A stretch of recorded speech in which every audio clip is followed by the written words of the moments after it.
Hello मोर प्रिय भाई और भौणी मैंने मु आज प्रथम ब्लॉग स्टार्ट करुच्ची। तापर मु आउ मो सांग बाहरी पड़िलु कॉलेज जीवापाई। गाड़ी रे तेल कम थिबारु आमे पेट्रोल टैंकी रे तेल पकाइबा को गलु।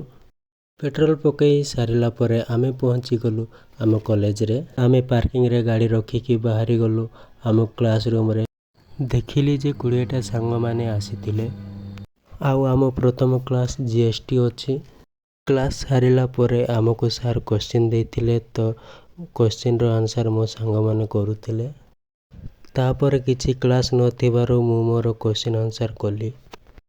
क्वेश्चन आंसर कला परे मु बाहरी गली घर को जीवा पाई। तापर मु बैट बॉल धरी बाहरी पड़िली ग्राउंड को क्रिकेट खेलिबा पाई। ग्राउंड रे पहुंचला परे आमर टीम डिसाइड हैला। पाली आसिला टॉस रो जोटा कि आमे हारी गलु। मोर दुखर कथा एटा कि टॉस सहित आमे मैच भी हारी गलु। सेटा भी गुटे नुहे 2टा मैच। आमे घर को जीवा पाई बाहरिलु।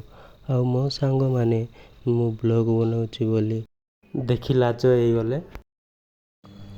मु फ्रेश होइकी बाहरी पड़िली पैसा धरिकी कॉफी पीवा पाई।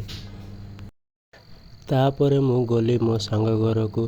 सांग घरे गलारु मते आनीदेले पानी पिटा खाई आमे बाहरी गलु मार्केट जीवा पाई। तापरे आमे कॉफी पीकी बाहरी पड़िलु घर को जीवा पाई। तो मो आजिर दिन एमिति थिला। Bye bye.